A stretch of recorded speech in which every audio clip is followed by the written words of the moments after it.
Good evening, everyone, and welcome to the third lesson of this fascinating course, This Can Happen. So glad to see you all here in person and for those joining us on Zoom. A great discussion tonight. And as always, I love feedback. So questions and comments, please share them with me. We're going to open with a little story. So someone's walking down the street and they see two people who work for the city. One person is holding a shovel and digging a hole. And the other person is taking his shovel and filling in the hole. Okay. They walk a couple of feet and they do the same thing. One digs the hole and one fills the hole. Sounds like clear, right? Yeah. They'll always have a job. A few feet later, they dig and they fill it. So he turns to them and says, "Excuse me, this looks very odd. Why is one digging a hole, and immediately the other is filling it?" He says, "Yeah, it might look strange, but truthfully, there's a third partner, and he's the one who is supposed to plant the tree. But he's sick and he called off for work today." So they can get paid. Oh, so they still want to get paid. But the point is, we do something and we lose sight. We don't understand the purpose of it, and obviously we could go wrong. So today's discussion, of course, we're talking about the Messianic era, the Mashiach from a Jewish perspective, and we're going to talk about how can we make this happen. Can we play an active role, an active participation in bringing about this era of the Messianic era? Before we get into the discussion, just to recap briefly some of the points that we discussed last week. So last week, we brought in a new dimension to the concept of Mashiach. The time, the era of Mashiach isn't only a time where all materialistic things, the physical world will be at its best. There'll be world peace, no famine, no illness, no jealousy, no anger, right? Everything's going to be a perfect, a perfect life, materialistic and physical life. And that was what we spoke about in the first lesson, how we are seeing already changes, the progress that we made throughout the last few hundred years. But last week, we uncovered a new dimension, and this is what we call like the soul of Mashiach. There's the body, and then there's the soul. The body is the physical change, the materialistic change that will be in the Messianic era. Then there's the spiritual change. The fact that there will be a time where there'll be a divine energy revealed. Godliness will be a reality to the physical eye. And we explained that this concept is not just another spiritual dimension to Mashiach, but it gives us a whole new understanding that Mashiach isn't only a time, an era where there will be no problems, not physical or spiritual. It's not a solution to our problems, but it is actually the fulfillment of the purpose of creation, which is a very grand idea. The entire purpose of creation will be fulfilled in the time of Mashiach. And then we got into a little bit of a philosophical discussion, discussing what was the purpose, what's the mission, why did God create the world to begin with? What's the purpose of it all, right? You always need a mission statement. You have to know, where are we headed? What's the purpose? Why? We know the how and the when and the what, but we're missing the why.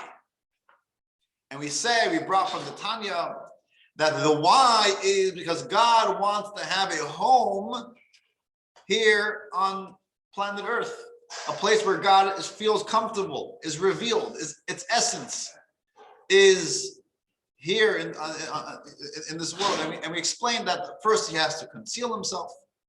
And once you have the concealment, it leaves room for an independent existence. And that's how creation came about. We spoke about the lower worlds where God's revelation isn't felt. And then we have the Messianic era, where this purpose, this ultimate mission, this ultimate goal of creation, where that should be a place where godliness is very much felt, that will happen at the Messianic era. So the idea of godliness being revealed, as we saw in the prophets, the prophecies from the prophets, is really the purpose of all creation. So that was last week. Now the question is, so how do we get there? Is there something that me and you, that we sitting here in this world, each and every one of us, is there something that we can do to hasten the coming of Mashiach? Can we play an active role in making this happen? So that's going to be tonight's discussion. And the answer obviously is yes, there is. Through our work, when we do a mitzvah, we are actively bringing upon ourselves and the world the Messianic era. So the discussion tonight is going to be broken down into 3 parts. First of all, we're going to discuss what does it mean to do a mitzvah. What effect does a mitzvah have on us, on the world around us? Part number 2 is, how does this bring Mashiach? How does it work? And third part of tonight's discussion, we are going to discuss how close are we? How close are we to this era? What does Judaism have to say in the belief of Mashiach? When could he come? Is it real? So we'll start with part 1. And as always, I'd love to hear some feedback, some questions or comments as we go along in this discussion. So sit back, relax, and let's go start this discussion and let's start the journey. So we'll start with a discussion of what does it mean to do a mitzvah? What does it mean to do a mitzvah? So I think for those of you who have been to our previous course, we had a little bit of a discussion of what is a mitzvah. It's a word that we use a lot in Judaism, a mitzvah. And in fact, it's spilled over, even non-Jews also use a mitzvah. Mitzvah could be like a good deed. Right? When we think of mitzvah, what comes to mind?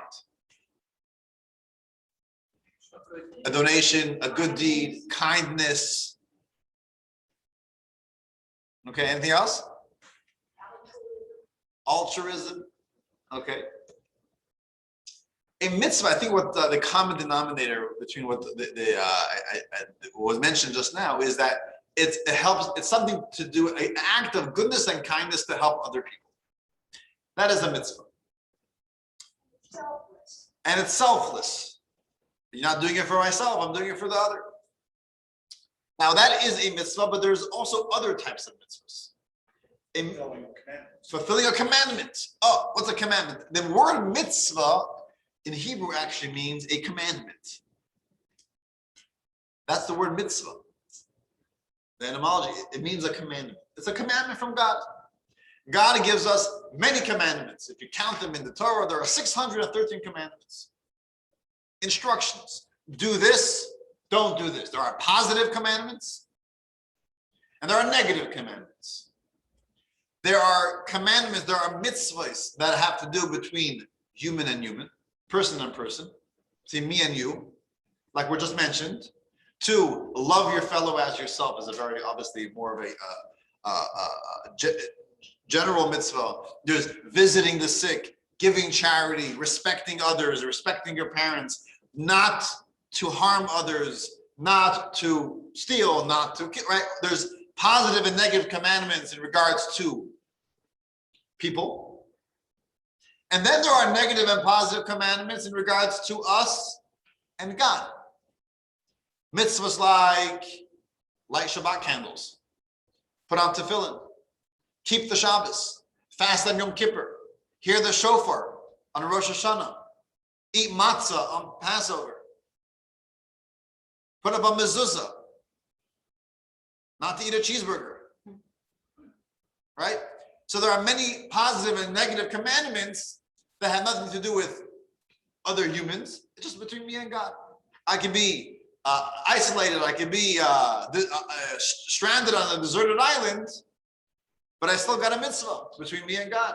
I got to pray. I got to do Shabbos. I got to do holidays. I got to, with any mitzvah, from the hundreds of mitzvahs that we have. So these are mitzvahs. So many of them are acts of goodness and kindness. And many of them are acts of goodness and kindness between me and God, right? But that's a mitzvah. So I want you to look at page 97 for a moment. We're going to do a little quick exercise. Page 97, exercise 3.1. And this is a question you can answer for yourself in your own book, or you could, if you don't want to write it down, you can share it with us if you'd like. The question is, why do you do a mitzvah? Choose a mitzvah that you do regularly.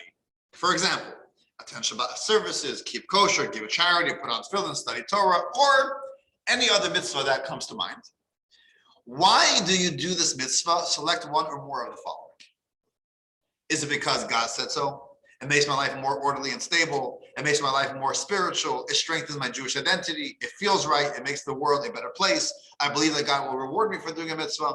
I'm afraid to disobey God, or any other reason. If you'd like to share what you wrote, you don't have to. If you would like to, I'd love to hear it.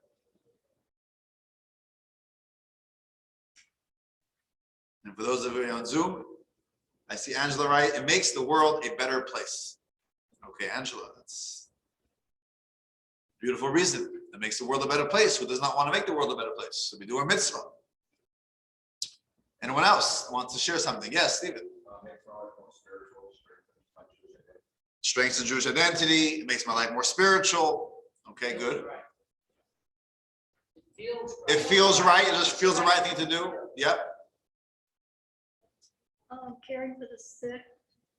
Caring for the sick in particular, you're In a hospital, and it feels as a calling, or it feels as though it's a mission or certain calling that we have. We feel that this is our mission, and that motivates us to go and help the sick, for example. all of the above. All of the above. Yeah, all of the above. They're all good reasons. Janet tells us, gives me structure. Do a mitzvah gives you structure. Okay. Great answers. I'm not going to grade you. No, it's great answers. There's no right or wrong, obviously. They're all good reasons. All of the above, as we mentioned. We're going to keep this on the back burner for a moment. We will revisit this as we continue our discussion tonight. Now, let's read text number 2 on page 99. And text 2 lays out the foundation of our discussion tonight. What is the mitzvah all about? And what does this have to do with Mashiach? So text 2 is also from the Tanya. If you remember last week, we quoted the Tanya when we spoke about the reason why God created the world, was from the Tanya. That was Tanya chapter 36. This is Tanya chapter 37. We're going to read each of the 2 paragraphs, and we will discuss. This ultimate perfection of the age of Mashiach and the resurrection, namely the revelation of the infinite radiance of God in the physical world. This is what we mentioned last week, that this is the purpose. Why did God create for all of the world, ultimately for the time of Mashiach, which then there will be the radiance of God in the physical world. How do we bring this about? This depends on our actions and our work throughout the duration of exile. So we make this happen. It depends on our work, which is, by the way, already a statement for itself. In Judaism, when we say Messiah, when we say redemption, we use the word redemption as we will be redeemed. But it's not that someone will come and redeem us. We're going to sit on the couch and watch Netflix until someone comes and redeems us. But what does it say in the text? It is dependent on our actions. We make this happen. We play an active role over here. We bring about this redemption. How is that done? It continues in the second paragraph. For the reward of a mitzvah is the result of the mitzvah itself. This is a quote from, I believe, a Mishnah, that what is the reward of a mitzvah? The result of the mitzvah itself. We'll get back to that in a moment. Let me finish the text. This is because with the performance of a mitzvah, one elicits God's infinite radiance so that it descends into and is integrated within the physical matter of this world. So let's talk about the second paragraph. Let's try to understand this, to analyze it, to understand the depth of what this text is teaching us. What is the Tanya telling us over here? The Tanya over here is teaching us a new depth to what does it mean to do a mitzvah? Why do we do a mitzvah? What motivates us to do a mitzvah? What happens when we do a mitzvah? What's the impact of a mitzvah? What does it mean that when we do a mitzvah, God rewards us? So when we think of a reward for a mitzvah, we often think of something which is arbitrary to the mitzvah. There's no direct link to the mitzvah. I do something, I do well in school, I come home, and my mother gives me a lollipop. What's the connection between the candy and my study in school? Absolutely nothing. It's an incentive, or it's a reward. You did well, we want to reward you with something. We want to give you a prize, we want to give you something because we're so excited, we're so happy for what you have done. Here's something, right? And maybe it'll motivate you to do it again, or continue doing it, right? And as we get older, that's what life is all about, right? We get a paycheck. We, right? Our friends and family, our coworkers, they like us. We do good work. They're right. We get presents. We get rewards, right? There's no direct link between the two. Over here, we're saying no. What's the reward for a mitzvah? God rewards us. What does God give us? The Torah tells us, if you follow in my ways, if you study Torah, you do mitzvahs, God will give us rain from heaven. We'll have abundance of food. We'll have all the health that we need, right? God gives us blessings. He gives us materialistic blessings. He also gives us spiritual blessings, right? Judaism believes in the afterlife. Judaism believes that if we do a mitzvah over here, we will also get reward in the world to come. Our soul will be in heaven, whatever that means. From a Jewish perspective, but there is a reward for our actions. So we do believe in a reward for our actions. But over here we're saying there's, in addition to that, there's something even greater. There's a greater reward. What's the greater reward? The result of the mitzvah itself. The mitzvah itself is the reward. What does that mean? Franny mentioned to me earlier that she's a new grandmother. First of all, mazel tov. So when a grandmother spends time with a grandchild, the grandmother says to her daughter and son-in-law, hey, you go out for the night, go out for dinner, have a good time. I'll spend time with the grandbaby. Okay, they take them up on the offer, of course. They come back home and they say, okay, mom, how much should we pay you? Pay me? I don't want payment. You know what the payment is? I get to spend 2 hours with the grandchild. There's nothing greater than that. That itself is the reward. I'm in the market, and I love telling everyone this, but maybe someone will help me out. I'm in the market of buying a new house. Thank God I got a growing family. And we need a new house. Good problem to have, right? So there are two methods of how one can acquire a new house.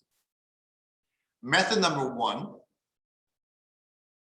get a good job with a decent salary, take the paycheck, and buy the house. Option number one. Option number two is go to Home Depot, buy some lumber, buy the bricks, buy the flooring, buy the wall, buy everything that you need, all the material you need to buy to build a house, and build yourself a house. Okay, two options. Two paths to acquiring a house. What's the difference? In path one, the house is almost like a reward for my work. I worked hard, I have money, I'm able to reward myself and buy myself a nice house. Option two is not a reward. It's a result. If you build a house, you will have a house. It's a direct result of your work. It's like I have a rash. I put cream on my rash. I don't get rewarded. The doctor says, oh, you put cream on twice a day for 2 weeks. Oh, I'll give you a reward. We're going to get rid of your rash. No, this is happening. It's happening every moment, every time you put the cream on. That's what a mitzvah is. What is a mitzvah? God does not reward us. Oh, if you do a lot of mitzvahs, Mashiach will come. It's not a reward. Mashiach is a result. What is a Mashiach? A time when godly revelation here on planet Earth. What is a mitzvah? Each and every time we do a mitzvah, what we are doing is we are eliciting God's infinite radiance that it descends here on the physical world. Each time we do a mitzvah, there's an impact. We are doing something. We are changing something. That's the impact a mitzvah has. You know, sometimes we do a mitzvah that we really enjoy, we relate to. We see the impact in front of our eyes. We see how we became a better person. It's selfless. It's helping the sick. It's helping others. Like we said, acts of goodness and kindness. We all see how we become better people. They become better people. The world is a better person. It makes a difference. It makes an impact. We see it. And the same is true with mitzvahs between us and God. We feel closer to God. We feel more spiritual. We feel better about ourselves. We see the impact. We feel the impact. But you know as well as I do that there are certain mitzvahs where we just don't relate to. And we don't see the impact. What's the point of it? You know, I visit, I'm here, a local friend, someone older than me, who, a friend of mine who I visit from time to time. And he considers himself a Jewish atheist. Okay, I love atheists. This is the best people to talk to. I love atheists. At least they care about something, right? So we have talk. We talks about faith and about religion. You know, we have interesting talks. Every once in a while, I'll ask him. I'll tell him, "Hey, you want to put on tefillin together? Let's put on tefillin. It's an important mitzvah." And he always tells me, "Listen, Rabbi, tefillin for me means absolutely nothing. I put on tefillin. I don't feel special. I don't feel spiritual. I don't feel closer to God. I don't understand what I'm doing. It's a dry act. It's pointless.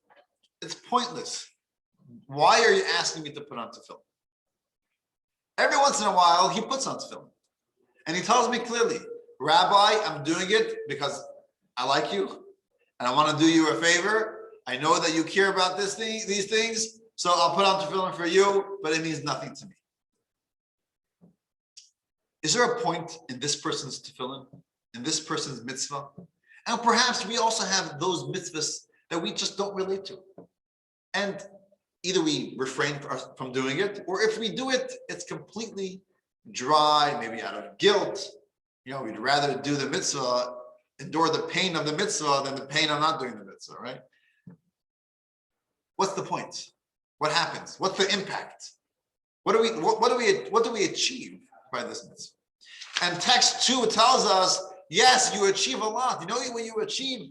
This makes an impact on the world around us. There is a godly revelation that happens at that moment, even when there's no intent, even though there's no feelings, there's no emotions, it's a dry act, the mitzvah is done, and the godly revelation is there. That's the impact of a mitzvah. So what's the greatest reward of a mitzvah? The result of the mitzvah itself. That through a mitzvah we have this impact.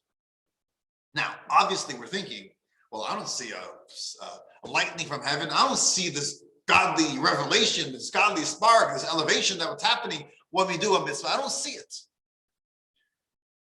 And the answer is, yeah, we don't see it. And that is true. We cannot see this revelation, but it's happening. It's almost like, imagine putting, you're in a dark room and you're following instructions. You're banging a nail over here. You're putting something over here. You're moving this from here to there. You're doing a lot of things, following instructions, but you can't see what you're doing. And then you suddenly open the light. Oh, look at this beautiful room. Oh, I put that there. Oh, that's what it is, right? Now you see what you have accomplished previously. It was always there. You were just not privy to it. You weren't able to see it. You didn't have the right glasses, but it was always happening. And that is what a mitzvah is all about. When we do a mitzvah, we are accomplishing something, even though we can't see it.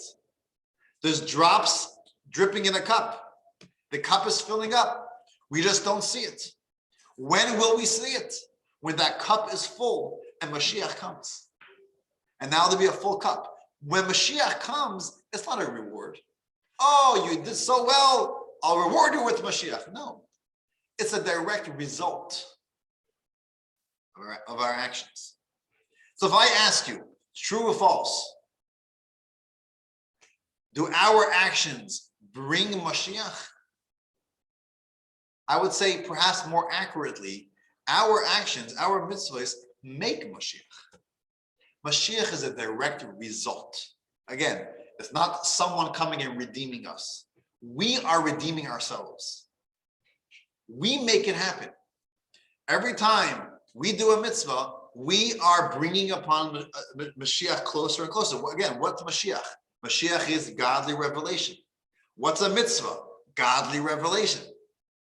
So we don't see it now, but the more godly revelations brings Mashiach. So Mashiach is made by who? By us. We take an active role. We are active partners in making this all happen. Question? Can you indulge me for a minute? I need to check my understanding. In the first week, one of the things I wrote down in my notes is that Mashiach is not someone outside of us, it's within us. That's right. And last week I walked out of here totally confused. It was so ethereal and esoteric. Yeah. And now I'm saying, yeah, every time we do a little something, we're bringing a little piece of God into the world, and that image of the drops in a cup just resonated with me. It's starting to make sense. Yes, slowly. So there's a lot to take in. There's a lot to take in. Now, we will discuss, I believe it's lesson 5, I believe so. We will discuss about the Mashiach, the anointed one. Who is the Messiah as a human? Like, who is this Messiah, and how does a Messiah fit into this whole picture of Mashiach? So there is a person who is going to be the Mashiach. But that's a discussion that we will discuss, I believe, in lesson 5. So we'll get to that. Now we're discussing the era of Mashiach. So there's the person Mashiach, then there's the Messianic era, the era of Mashiach. So now we're discussing the era of Mashiach. This era of Mashiach is, yes, it's us. We make it happen. We bring it about. Our work, as it says in text 2, right? The first paragraph, right? It depends on our actions and our work throughout the duration of exile, right? This is what brings it all about. So I want to just maybe, yes, then. Okay. So each mitzvah that we do helps to heal the world that got broken long ago, and build a place where Mashiach could exist. Okay, yeah. Right?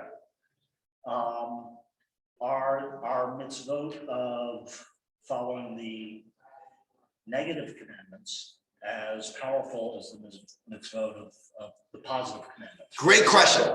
For example, if I put on tefillin, is that as powerful as my choosing not to kill you when you walked in here with books? Right. So we will discuss the function of a mitzvah and exactly how it works. How does it make this world a better place? But and there's 2 elements to it, and we'll get that at the second part of tonight's discussion. But the idea of the negative and the positive. So each one also brings down that godly revelation. So we have, you chose do not kill. It's a pretty obviously a very severe transgression. And I was trying to think of two equally powerful. right. So the idea is when you come to a point in your life where you may be tempted to do a negative commandment and you hold yourself back and you don't do it, so then you just fulfilled this negative commandment, right? So I'm hoping that we don't regularly have this temptation to kill people. Of course. If we were at a certain point where we say, you know what, there's a negative commandments, do not curse a parent. Not to curse, speak, down to a parent. There's a positive commandment to honor a parent, and there's a negative commandment, do not disrespect the parent, right? Do not curse them. So I go about my day, I don't curse my parents, so I'm doing a great mitzvah.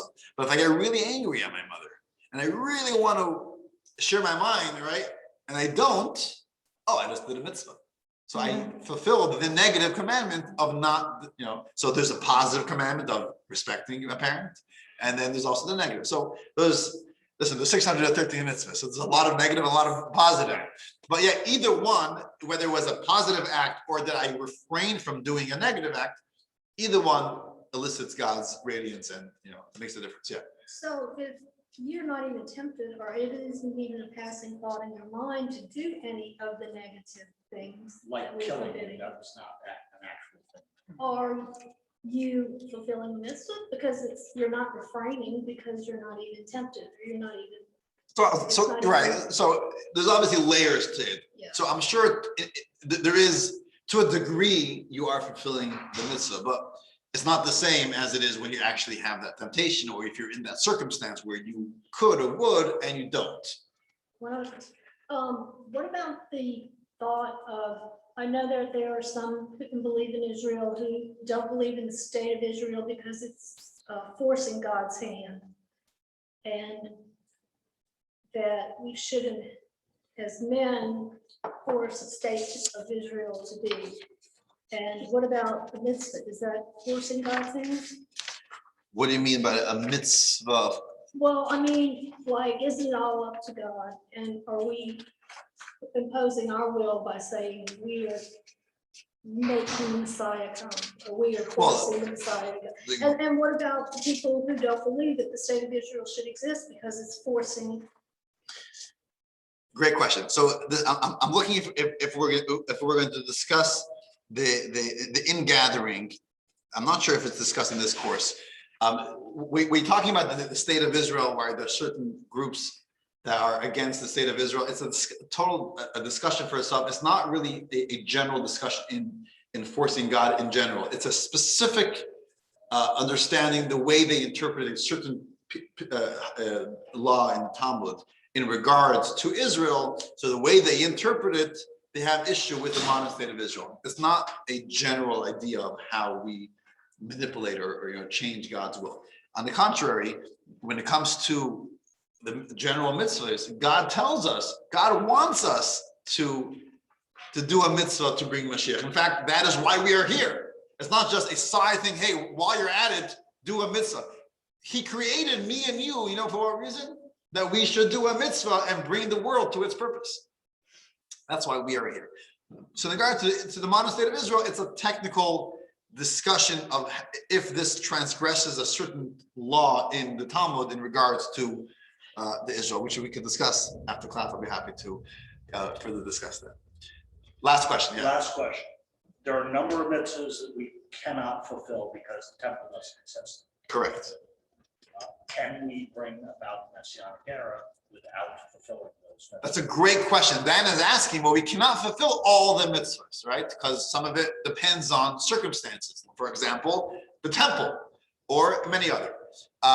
So we do not mention here anything about fulfilling all the mitzvahs. Each and every one of us have to fulfill all the mitzvahs that we are capable of fulfilling. There is the concept of fulfilling all the mitzvahs we spoke about in the previous course, in Journey of the Soul, about the reincarnation, which has to do with fulfilling all the mitzvahs.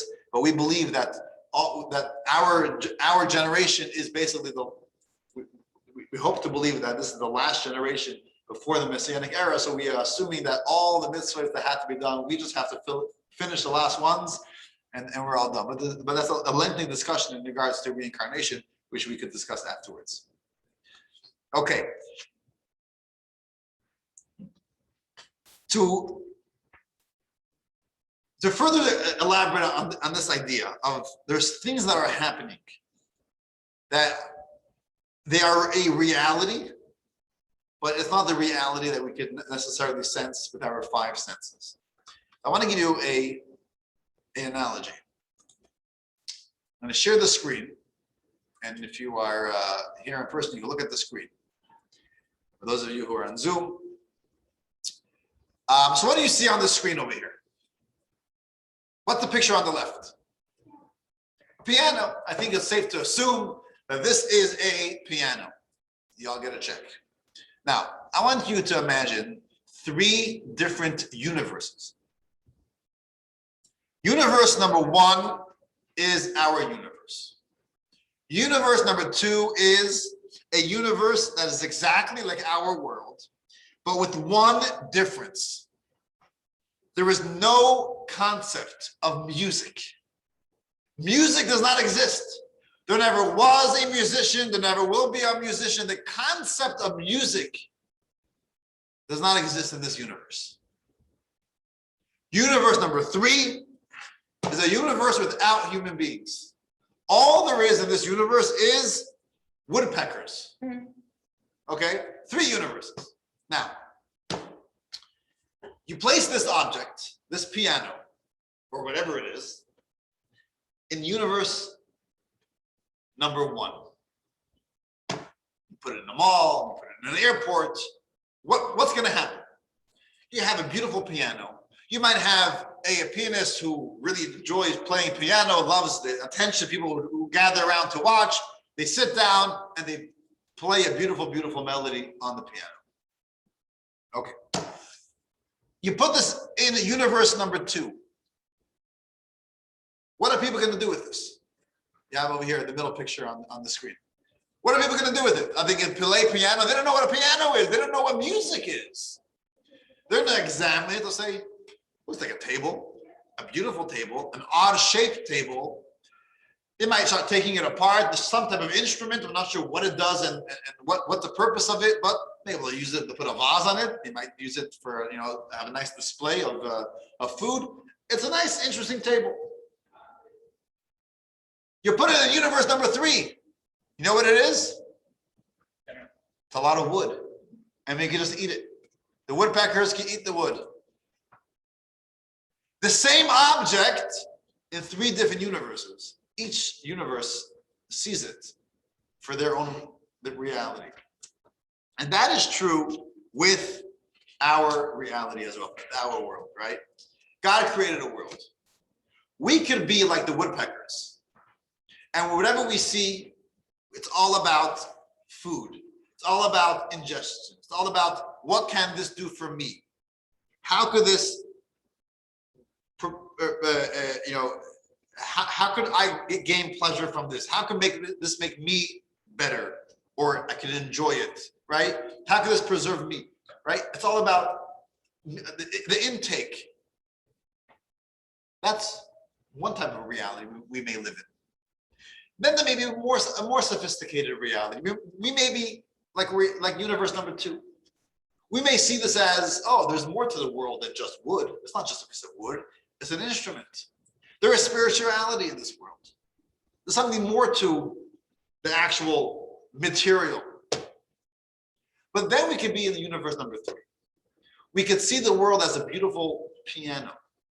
Each time we do a mitzvah, we are tapping into this beautiful piano. We are playing the melody on the piano. So do we see it? Do we see the effect? Not necessarily. But let's not be like the woodpeckers, who all they see is a piece of wood. Let's be like the musician who understands that there's more to the pieces of wood.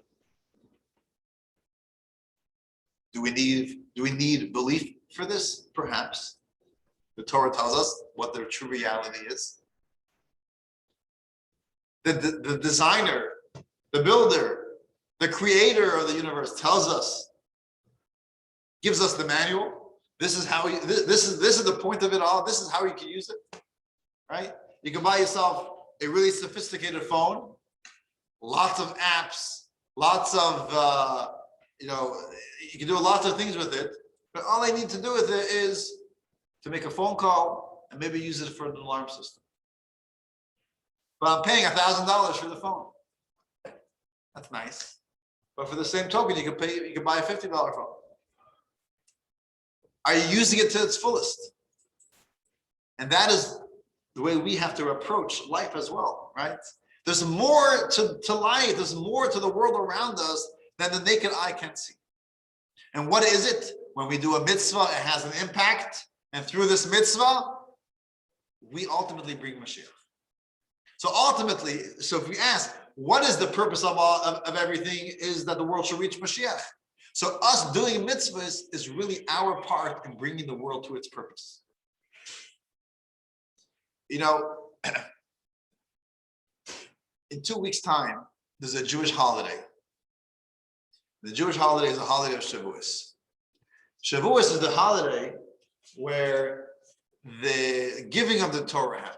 Jewish people were at Mount Sinai and we received the Torah. What day in the Jewish calendar was this? The 6th of Sivan, 50 days after the exodus of Egypt. I want to point out something interesting. Again, I'm going to share a screen over here.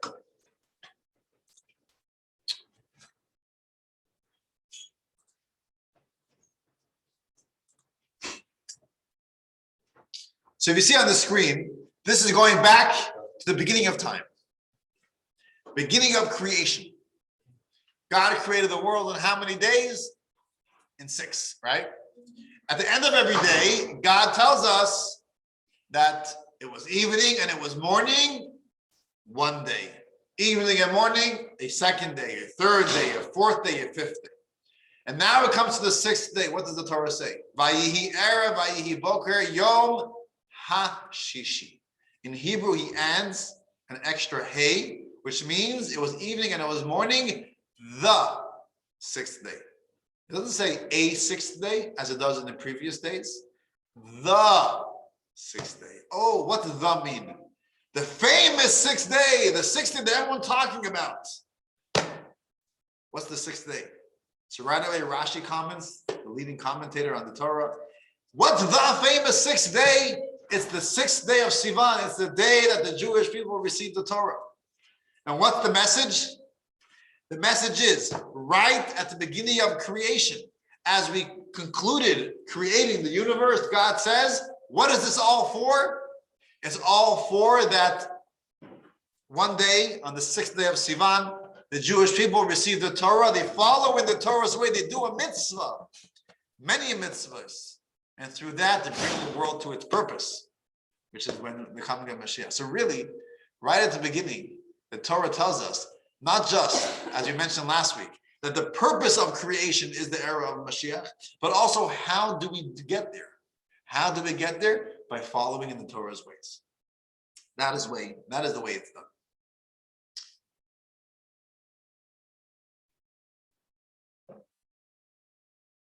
I want to just mention a story that I think brings out a point that the impact of a mitzvah, even if we don't really understand why, we don't necessarily relate to it. In Minnesota, there was a professor, a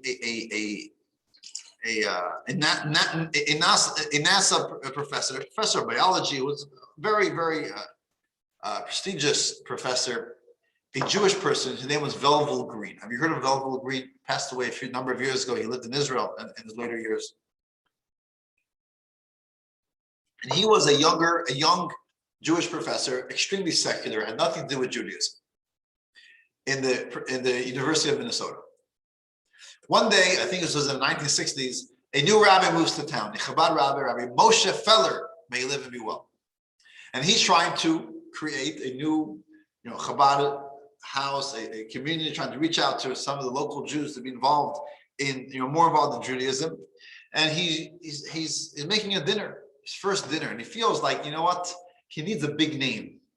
He needs a big name out that to be on his invitation guest of honor. And through that big name, he thinks other Jews will also, oh, this person is supporting Chabad, we will also come and join the dinner. So he's thinking, who could he get? He thinks of Velvel Green. He has this meeting with Velvel Green, and after initial hesitation, he eventually agrees.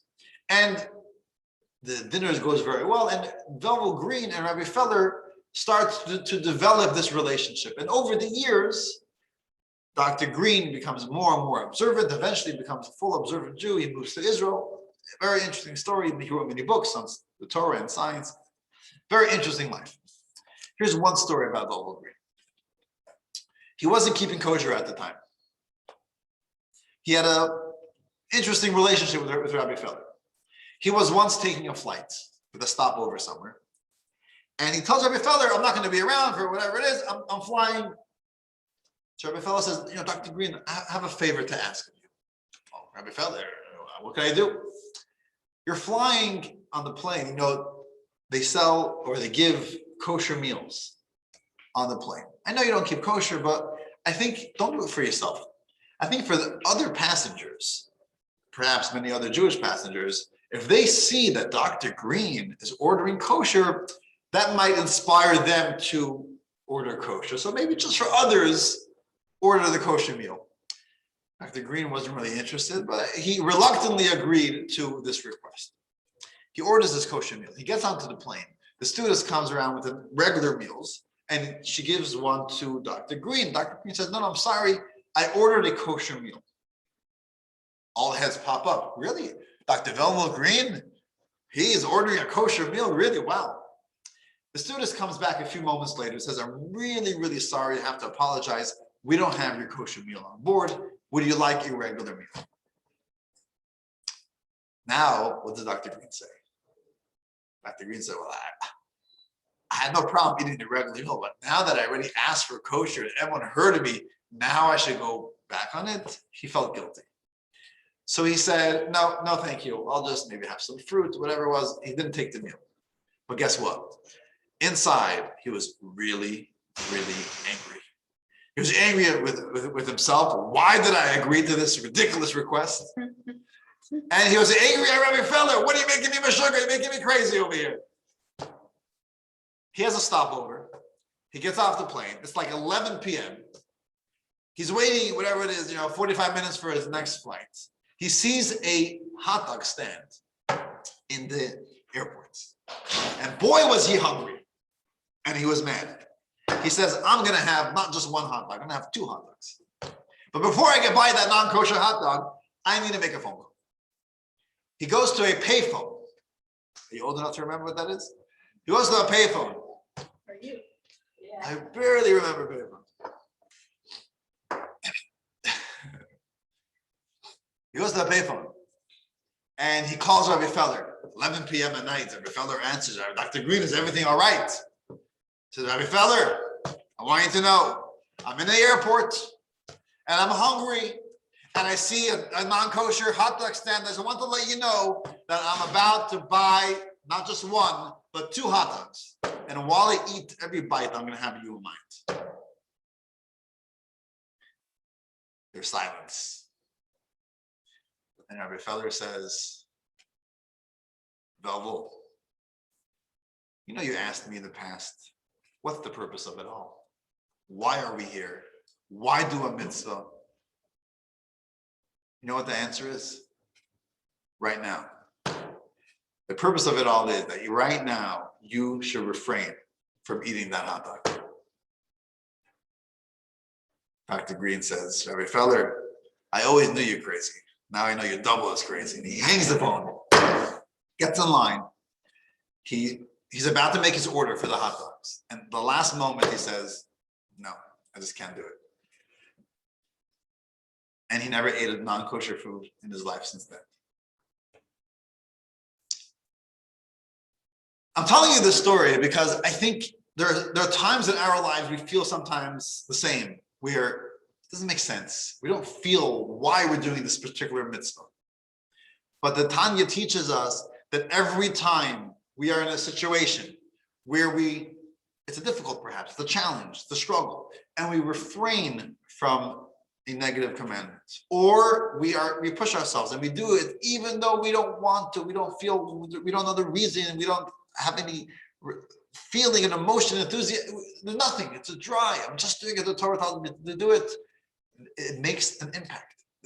There's a change. And every time we do a mitzvah, of course, we are excited about the mitzvah. And we relate to the mitzvah. And we're doing it with passion and excitement and enthusiasm. Of course, it really makes a real impact. And through that, all the mitzvahs together collectively, we bring Mashiach. So that is part one of tonight's discussion. I want to move on to part two. Any questions or comments before we go on to the part two? Are we okay here? Okay. Part two is, we'll take a few moments to discuss how does this work? What is the function of a mitzvah? Yes, the mitzvah makes an impact. What's the function of a mitzvah? So there's actually a dual function to every mitzvah. And this is actually in text 4 on page 104. But before we read it inside, just to go over the two functions of a mitzvah. Function number 1 is subservience to God. Subservience to God is function number 1. Function number 2 of a mitzvah, every time we do a mitzvah, is refining the world. Refining ourselves and refining the world around us. What does this mean? So let's start with number 1. Subservience to God. Someone mentioned earlier, selfless. Did Renee mentioned? A selfless act. Who mentioned that? When we do a mitzvah, it's selfless, which means it's not about my gain. What do I have from it? It's selfless. The ultimate concealment of godliness is our ego, our existence. The fact that we feel that we are independent existence, that the world begins and stops with us, let's be honest, right? That's naturally the human being feels that we are the center of the universe. Everything is all about, it's always subjective. It's always how I relate to things, right? What's the gain for me? How this is going to perpetuate myself, my pleasure, even if we're altruistic, it's about me being altruistic. When we do an act of a mitzvah, we put up a mezuzah, we eat kosher, we don't eat on Yom Kippur, we hear the shofar, we visit the sick, we do a mitzvah, whichever mitzvah it is. That mitzvah is, we are now fulfilling the will of God.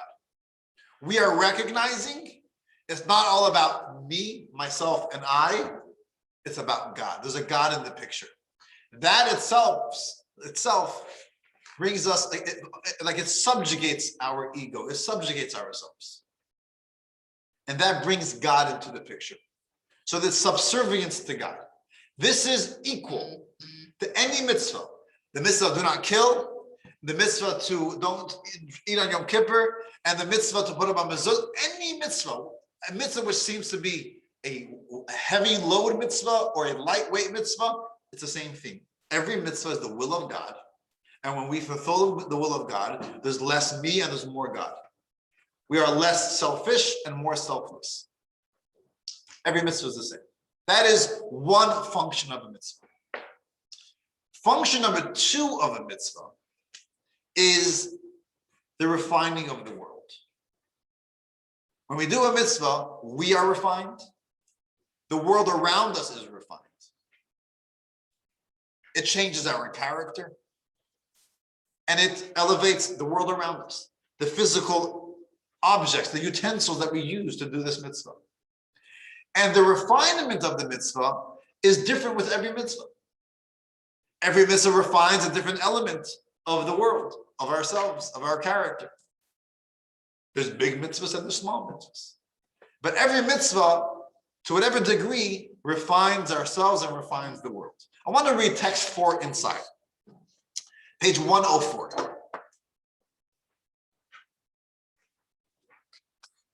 This is from a talk from Rabbi Schneerson, from the Lubavitcher Rebbe in an edited talk in volume 4 of his talks.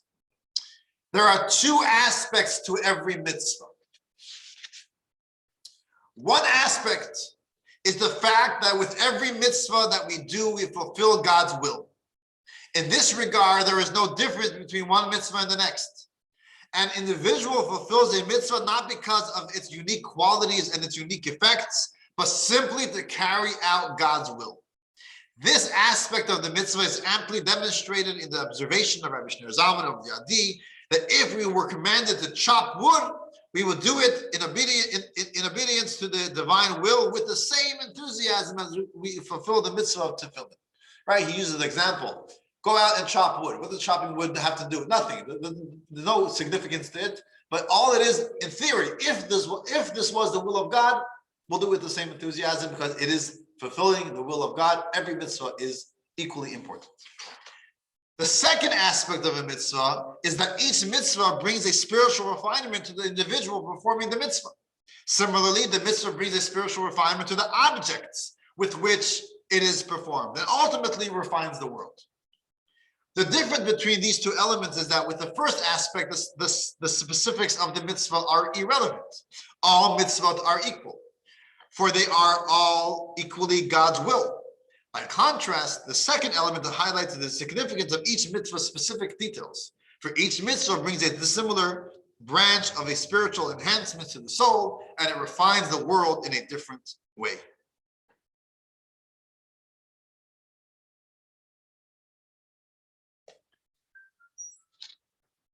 So let's focus on the second element, the second function of a mitzvah, the refinement of the world. When we do a certain mitzvah, the person is refined. So a person, let's say, observes Shabbat. It instills in the person the awareness that the world has a creator. The world has a purpose. We work for 6 days and we rest on the 7th. So we recognize that, yes, there is a creator, there's a purpose, there is someone watching over us, someone that gives us sustenance. Charity obviously brings us to greater compassion. And every other mitzvah, it refines our character. And then there is the physical world around us. The object used for a certain mitzvah elevates those things. And that is why in every area of life, there is mitzvahs. Mitzvahs is not just, do this, don't. In everything that we do, there's a mitzvah involved. I'm not going to read the whole thing. If you look at text 6, you see how the Midrash, specifies, goes through so many areas in life. In every area, there's a mitzvah. When just example of making bread. So every step of the way, there's a mitzvah. When we sow, when we reap, when we thresh, knead dough, remove eggs from a nest, slaughter a wild animal or fowl, plant a tree, bury the deceased, build a house, wear a garment. In any area in life, there are mitzvahs, what we should do and what we should not do. And through all of this, we elevate the world around us.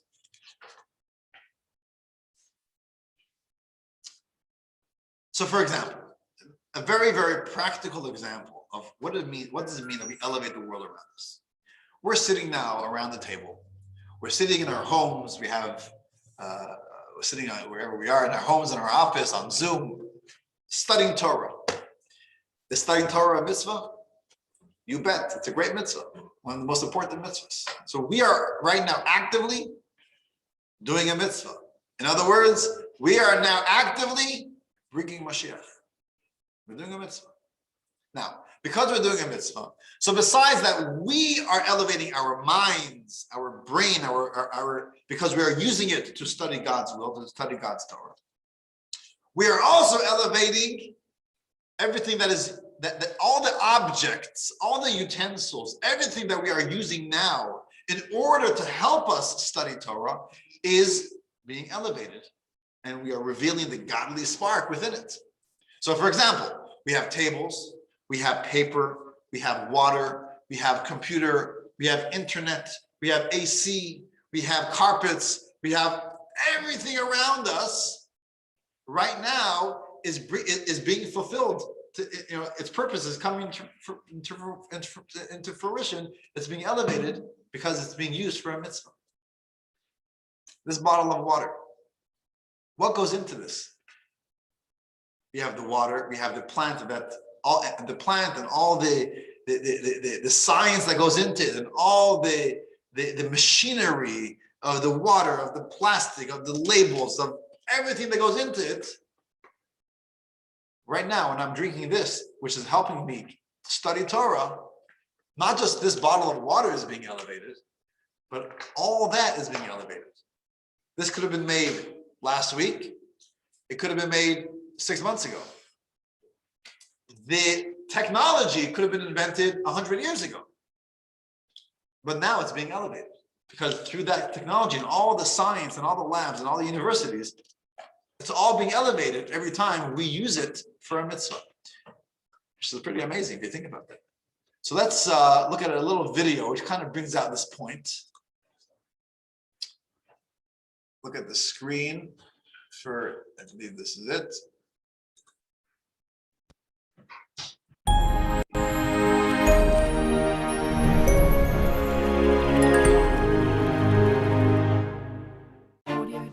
Muster an army of workers, machines, factories, ships, trains, and endless natural supplies. What do you get? A pencil.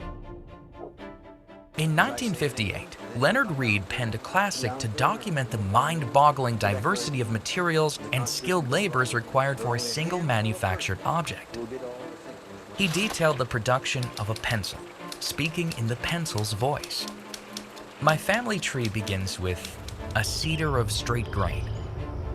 Contemplate all the saws and trucks and rope and the countless other gear used in harvesting and carting the cedar logs to the railroad siding.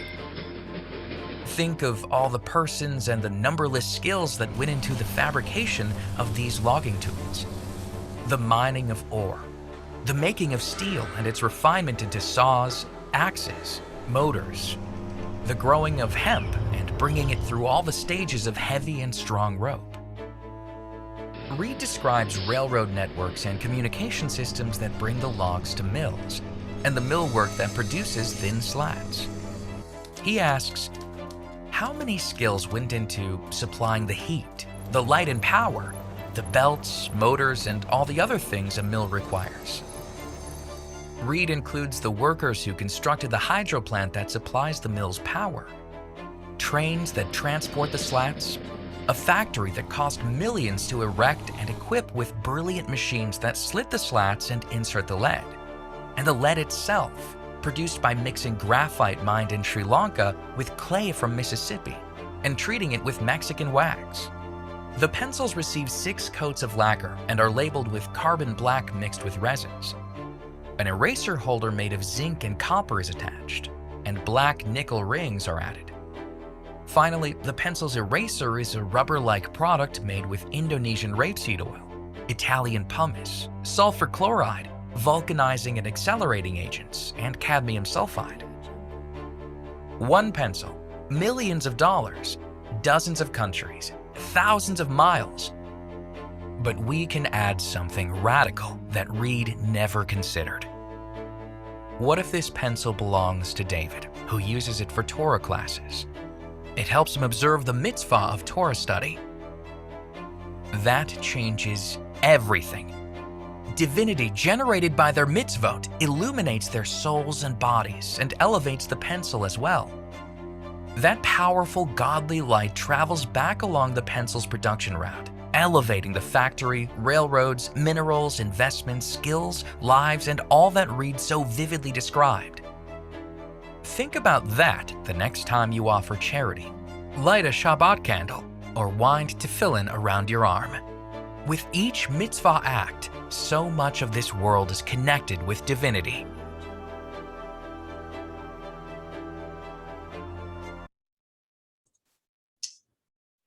I think the point is made very clear in the video where the refinement of the world, it goes beyond what we feel is happening around us. It goes in space, in other countries, in other states, and also in time. Things that were developed last year, 5 years ago, 20 years ago, 30 years ago, all that research or all that technology or all that science that was dealt with then could be elevated now when we use that for a godly purpose. So that is how every time we do a mitzvah, we're not helping Mashiach, we're not getting rewarded with Mashiach, we are making Mashiach. Through this, through the refinement of the world, which basically means that we use the mitzvah and we're bringing the godly energy within that, even though we don't see it, it's happening, it's a reality, it's a real impact, it's real, and eventually, collectively, through all the generations, eventually the cup will be filled and Mashiach comes. So we are actively making Mashiach come. Which leads me to the third part of the discussion tonight. And that is, so when will he come? Is this something that's going to happen one day in the future? In hundreds of years' times, or in tens of years, in my lifetime, I don't know, right? When is this going to happen? Now, I'm not a prophet. I can't tell you a date. It's going to happen next Tuesday. I don't know when it's going to come. But the Torah tells us our approach. What is the belief in Mashiach all about? What is the belief in Mashiach? Tell us when Mashiach should be coming. I want you to turn to page 116. Text 10a, text 10b. This is Maimonides. Maimonides writes as follows: the 12th foundation of Jewish belief is the era of Mashiach. That is to believe and affirm that he will come. And here's the key point over here. And not to think that he will be delayed. Okay? Which means we believe that he will come whenever that is. That's one. That's step one. But that's not enough. We don't suffice with that. We also believe that he will not be delayed. Meaning he's coming imminently. He's coming very, very soon. That's part of the belief in Mashiach. Text 10b. Anyone who does not believe in Mashiach, again from Maimonides, or does not expectantly await his coming, denies not only the other prophets, but also the Torah and our teacher Moses.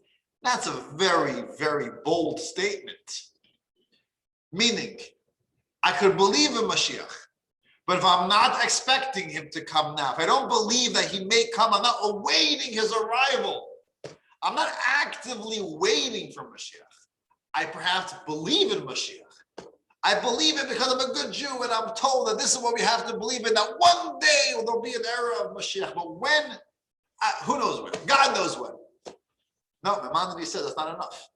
We have to believe and wait for him. When is he coming? It's like when our daughter is, it's already after her due date. What are we doing? Let's be honest. We have our phone next to us. We're waiting for that phone call. When are you calling that it's happening, right? Any moment. It's any moment. This is how we have to feel about Mashiach. It's any moment. I'm sure we all did this this past Passover after the Seder. What do we all announce? Lishana Haba'a B'Yerushalayim. Next year in Jerusalem, referring to Mashiach. Not in 10 years, in 100 years, one day we'll be in Jerusalem. No, next year. And actually, we don't have to wait a full year to be in Jerusalem with Mashiach. If Mashiach comes tonight, next year we will be in Jerusalem. But the point is, it's imminent. We're waiting for Mashiach to come. Text 11 tells us an interesting story. There was a great sage, Yehoshua ben Levi, who wanted to know, when is Mashiach coming? So he approached Elijah the prophet and says, Elijah, tell me, when is Mashiach coming? Elijah says, you're asking me? Ask Mashiach directly. well, where's Mashiach? Oh, Mashiach is sitting by the gateway of Rome. He goes to the gateway of Rome and he sees many people who are ill. They're sitting there. They all have different bandages on. And what they're all doing is they are rebandaging themselves. So they're removing all their bandages and then they are rebandaging them. They're retying them. But then he sees one man who is doing something different. He's removing and retying one bandage at a time. One, then retying it. Another one, then retying it. He realized this must be Mashiach. So he tells Mashiach, tell me, when are you coming? He says, today. Ooh, he gets very excited. He goes home. He's waiting. When am I getting the call? Turn on the radio. I'm sure let's hear it on the radio, right? Mashiach doesn't come. He returns to the gateway of Rome and says, you lied to me. He says, no. What I meant to say is, today, he's quoting a verse on Psalms, today, if you listen to my voice, meaning if you follow in God's ways. So we didn't merit Mashiach because we didn't do enough mitzvahs that day. So what was Mashiach playing with him?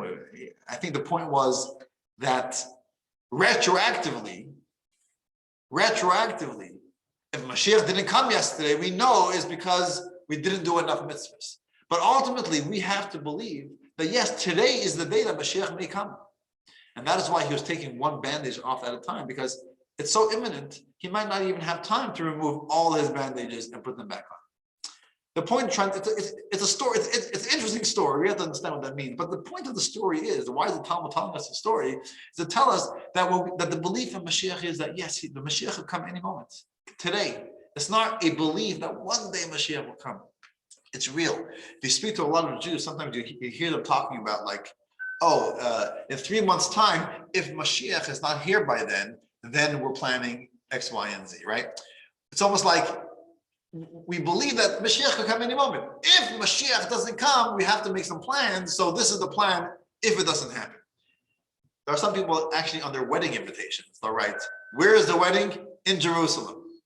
If Mashiach doesn't come by then our wedding is in the Sheraton, right? It's like, the point is, it's a real belief.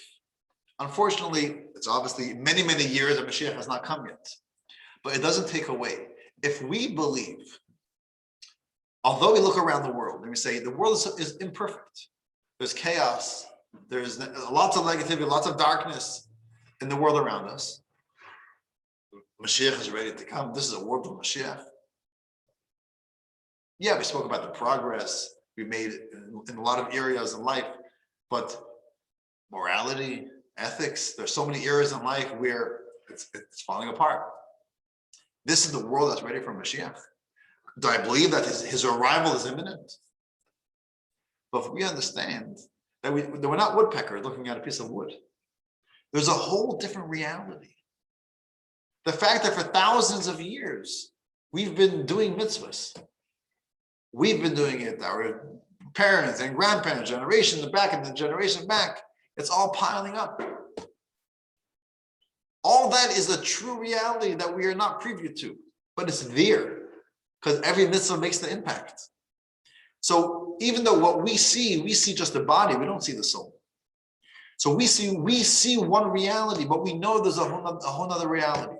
And because we know there's a whole other reality, we know that the surface reality tells us one thing, but the inner reality is a whole different story. And because of that, yes, Mashiach can be imminent. Mashiach can come today.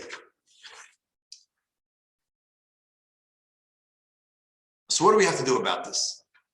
Ultimately, like we said, it's in our hands. We make this happen. We are holding the reins. We are in control. Every day we have to tell ourselves, what can we do today to hasten the coming of Mashiach? We play an active role. We are partners in creation, we mentioned last week. We are doing this together. We're not sitting back and waiting for God to bring Mashiach. We bring Mashiach. Every time we do an extra mitzvah, a mitzvah perhaps, which we are uncomfortable, it's out of our comfort zone. We do that extra mitzvah. That extra mitzvah could tip the scale. That extra mitzvah could be the one that could fill the cup, and Mashiach will come. So waiting for Mashiach means two things. It means in our hearts, we are waiting for it to happen, not just believing it in our minds. Yes, one day it will happen, but we are actively waiting for it. But it also means the call to action. It also means, so what am I doing about it? You're waiting. Don't just sit around and wait. Do something. That's an expression of your yearning for Mashiach. So every time you do another mitzvah, that is a way to bring Mashiach one step closer. So yes, Mashiach is we refer to it as a reward, but it's a reward which is really a result, a direct result of our actions. So that is tonight's discussion. Next week, we'll continue the discussion. We'll see how this is happening already throughout history. Well, interesting discussion going through the Jewish history, the timeline, how closer and closer we are to the coming of Mashiach. Lesson 5 and 6, we'll get into more of the meat of Mashiach itself. We'll talk about the Messiah. We'll talk about other things that will happen at the coming of Mashiach, what the world will look like during this era of Mashiach. So that will be week 5 and 6. So next week, we'll continue this discussion. Same place, same time. I hope you have a great, great week. Thank you all for joining us. Thank you. Thank you.